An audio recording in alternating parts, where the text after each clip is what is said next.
কোনো প্রকার জেলেটিন ছাড়া শুধুমাত্র কাঁচা আম আর চিনি দিয়ে তৈরি এই ম্যাঙ্গো জেলিটা, এটা এতটাই মজার যে কেউ বিশ্বাসই করবে না খাওয়ার পর এটা আপনি বাসায় তৈরি করেছেন। হুবাহু দোকানের জেলির মতো স্বাদ, আর এটা আপনার বাচ্চাদের জন্য বেস্ট সকালের নাস্তা বা স্কুলের টিফিনের জন্য। চলুন তাহলে মূল রেসিপিটি দেখে নিই। এখানে প্রায় 10 থেকে 12টার মতো কাঁচা আম নিয়েছি। আমের খোসাটা ছাড়িয়ে এরকম ছোট ছোট টুকরো করে এগুলোকে ধুয়ে নিয়েছি। এখন এই আমের টুকরোগুলোকে একটি পাতিলের মধ্যে দিয়ে দিব। আর দিয়ে দিব এখানে 2 মগ পানি। পানির পরিমাণটা আমের ওপর নির্ভর করে কম বেশি হতে পারে। পানিটা দেওয়ার পর এখন এই আমটাকে সিদ্ধ হয়ে আসা পর্যন্ত অপেক্ষা করব।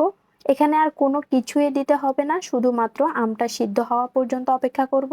অলরেডি আমটা সিদ্ধ হয়েও গিয়েছে। এখন এই আমটাকে একটি চালনির মধ্যে নিয়ে ছেঁকে নিব। আমগুলো সিদ্ধ করার পর এর যে পানিটা বের হয়েছে ওইটাই আমাদের প্রয়োজন, আর এই আস্ত আমগুলোকে ফেলে দেওয়ার প্রয়োজন নেই। এগুলো দিয়েও আপনারা চাইলে আচার তৈরি করে নিতে পারেন। আমগুলো সিদ্ধ করার পর এর থেকে প্রায় মেজারমেন্ট কাপে 2 কাপ পানি বের হয়েছে। এই পানিটা অবশ্যই আপনারা কোনো কাপ বা বাটি মেপে নেওয়ার চেষ্টা করবেন। যতটুকু পানি বের হবে ততটুকু পরিমাণে চিনি দিয়ে দিতে হবে। আর চিনিটা যদি আপনাদের কাছে কম মনে হয় তাহলে আরও কিছুটা অ্যাড করতে পারেন। এখন এর মধ্যে দিয়ে দিচ্ছি কিছুটা পরিমাণ লবণ। চুলার আগুন বন্ধ থাকা অবস্থায় আমের পানির সাথে ভালোভাবে চিনিটাকে মিশিয়ে নিব। পুরোপুরি মিশিয়ে নেওয়ার পর চুলার আগুনটা ধরিয়ে দিব এবং এই পানিটাকে জাল দিতে থাকবো একটু ঘন হয়ে আসা পর্যন্ত। দেখতেই পাচ্ছেন আস্তে আস্তে কিন্তু পানিটা ঘন হয়ে আসছে। যখন এরকম হালকা ঘন হয়ে আসবে এই পর্যায়ে এর মধ্যে দিয়ে দিব ফুড কালার। এটা সম্পূর্ণ অপশনাল, চাইলে স্কিপও করতে পারেন। দেখার সৌন্দর্যের জন্য আমি এই ফুড কালারটা ইউজ করেছি। প্রায় 2 থেকে 3 ফোঁটার মতো গ্রিন ফুড কালার দিয়ে দিলাম। এই ফুড কালারটা ইউজ না করলেও কিন্তু এর স্বাদের কোনো হেরফের হবে না, চাইলে এটা আপনারা স্কিপও করতে পারেন। আরও কিছুক্ষণ জাল করে নেওয়ার পর এখন কিছুটা পরিমাণ নিয়ে একটি থালির মধ্যে দিয়ে দিব এবং ঠান্ডা হওয়ার পর দেখে নিব এটা সম্পূর্ণ হয়েছে কিনা।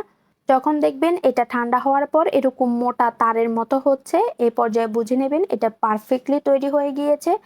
এখন এই জেলিটাকে একটি কাঁচের জারের মধ্যে নিয়ে নিব এবং হালকা ঠান্ডা হয়ে গেলে পুরো রাত এটাকে ফ্রিজে রেখে দিব।